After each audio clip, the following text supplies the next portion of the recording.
आपल्या सर्वांच्या जीवनाचा एक महत्त्वाचा टप्पा म्हणजे कॉलेजचे जीवन. पण याच कॉलेजच्या जीवनात काही वेळा काही लोकांना असे विचित्र अनुभव येतात की हे जीवन बदलूनच जातं. असाच एक भयान अनुभव.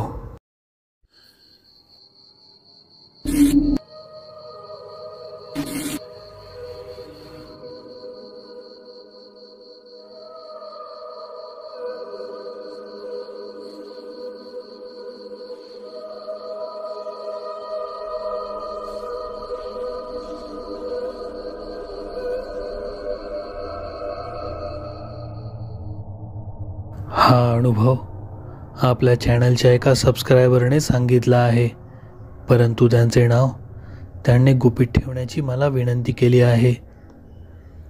नमस्कार. माझे इंजिनिअरिंगचे शिक्षण सिंहगड महाविद्यालयामध्ये झाले आहे. पुण्यामध्ये वसलेले हे महाविद्यालय असे सांगण्यात येते की हॉन्टेड आहे. आम्हाला असा कधी अनुभव आला नव्हता, पण शेवटच्या वर्षात आमच्या हॉस्टेलमध्ये एक अशी घटना घडली की तिच्यानंतर या गोष्टींवर विश्वास ठेवणे आम्हाला भाग पडले. गोष्ट साधारण 2019 सालची आहे. आमचे इंजिनिअरिंगचे शेवटचे वर्ष सुरू होणार होते. आम्ही अभ्यासाला लागलो होतो. एके दिवशी हॉस्टेलमध्ये सकाळी सकाळी आम्ही चहा घेत असताना आम्हाला गोंगाट ऐकू आला. आम्ही पाहिले तर सर्वजण एके ठिकाणी जमले होते आणि एका पडलेल्या मुलाला उचलण्याचा प्रयत्न करत होते. आम्ही सर्व तिथे पोहोचलो. कॉरिडॉरमध्ये हॉस्टेल रूमच्या बाहेर तो मुलगा पडलेला होता. सर्वांनी त्याच्या तोंडावर पाणी मारले आणि त्याला उठवले. तसा तो शुद्धीवर आला आणि इकडे तिकडे पाहू लागला. घाबरलेल्या आवाजात तो म्हणाला, तो माणूस कुठे? सर्वजण त्याच्याकडे पाहू लागले आणि विचारू लागले, कोण माणूस? त्यावर तो म्हणाला, काल रात्री तो माझ्या रूममध्ये होता. आम्हाला काहीच समजलं नाही. आम्ही त्याला शांत बसवले, पाणी वगैरे दिले आणि मग विचारले, काय झालंय? आम्हाला सविस्तर सांग. तसा तो सांगू लागला. तो म्हणाला, काल नेहमीप्रमाणे मी लायब्ररीमध्ये बसलो होतो. आता आपल्या कॉलेजची लायब्ररी कॉलेजमध्ये वर आहे आणि हॉस्टेल खाली. दोघींच्यामध्ये 15 ते 20 मिनिटाचं अंतर आहे, बरोबर? त्यावर आम्ही हो म्हणालो. तसा तो म्हणाला, रात्री 12:30-1 वाजता मी लायब्ररीमधनं निघालो आणि हॉस्टेलकडे येऊ लागलो. येत असताना सर्व ठिकाणी शांतता होती. आसपास कोणीही नव्हतं. सर्वजण लायब्ररीमध्ये वाचत बसले होते. पण मला झोप आलेली असल्यामुळे मी 1-2 जणांना विचारलं की येत आहे का, परंतु ते नाही म्हणाले. त्यामुळे मी एकटाच निघालो होतो. वाटेने किरकिर रातकिड्यांचे आवाज येत होते. मी तसा घाबरलेलोच होतो. मी पुढे चालत असताना मला असं जाणवलं की माझ्या मागून कोणीतरी चालत येत आहे. मी 2 सेकंद तसाच थांबलो आणि मागे वळून पाहिलं, पण मागे कोणीच नव्हतं. मी 1-2 आवाजही दिले, विकी, राहुल, राज, तुमच्यापैकी कोणी आहे का? पण समोरून काही प्रतिसाद आलाच नाही. मी पुन्हा हॉस्टेलच्या दिशेने चालू लागलो. चालताना पुन्हा मला तोच पायाचा आवाज येऊ लागला. कोणीतरी चप्पल खरकत खरकत चालत आहे असं मला वाटत होतं. मी पुन्हा मागे वळून पाहिलं. मागे कुणीही नव्हतं. मला असे वाटले की कोणीतरी माझी मस्करी करत आहे. त्यामुळे मी 10-15 सेकंद तसाच उभा राहिलो. पण तेवढ्यात माझ्या कानावर एक आवाज आला, ज्याने माझे पाचावर धारणच बसली. मला असं जाणवलं की एखादा जंगली श्वापदासारखं कोणीतरी जोरजोराने श्वास घेत आहे आणि त्याच्या श्वासाचा तो घरघरणारा आवाज मला स्पष्ट ऐकू येऊ लागला. आता मला कळून चुकले की हा काहीतरी विचित्रच प्रकार आहे.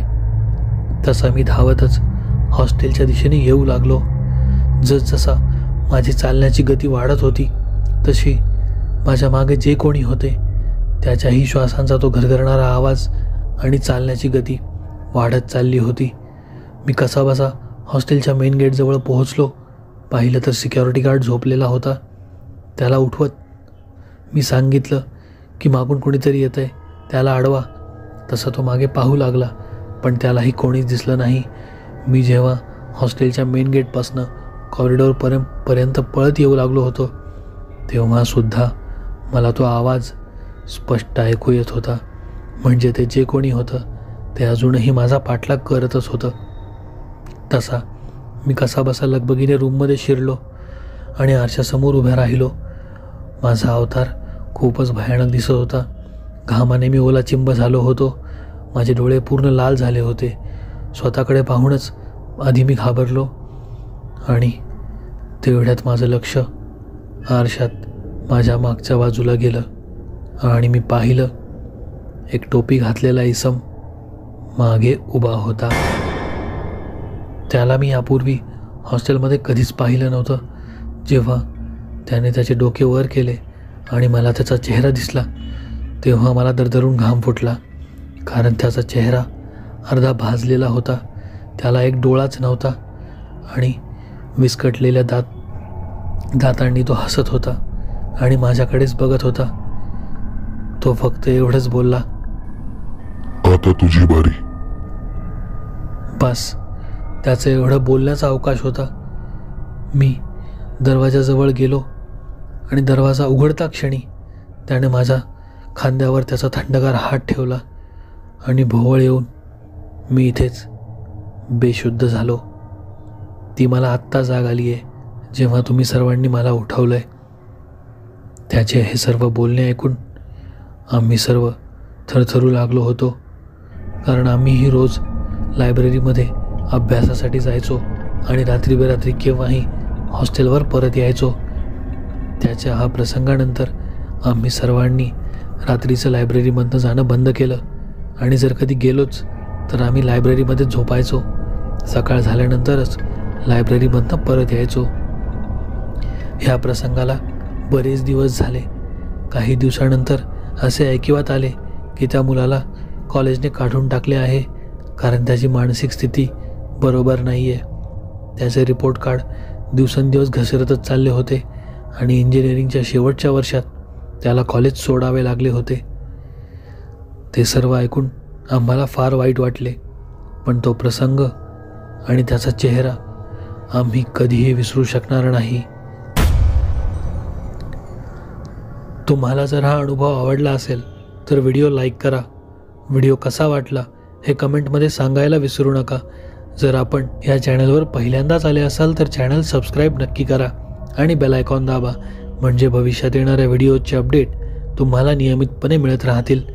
तुम्ही आम्हाला फेसबुकवर सुद्धा फॉलो करू शकता. त्याची लिंक मी डिस्क्रिप्शनमध्ये दिली आहे. तुमच्याकडेही अशाच काही कथा किंवा अनुभव असतील ते तुम्ही आम्हाला आमच्या ईमेल आय डीवर पाठवू शकता. माझा मेल आय डीसुद्धा डिस्क्रिप्शनमध्ये नमूद केलेला आहे. हा व्हिडिओ आपल्या सर्व मित्रांना शेअर नक्की करा आणि चॅनलला सपोर्ट करा. धन्यवाद.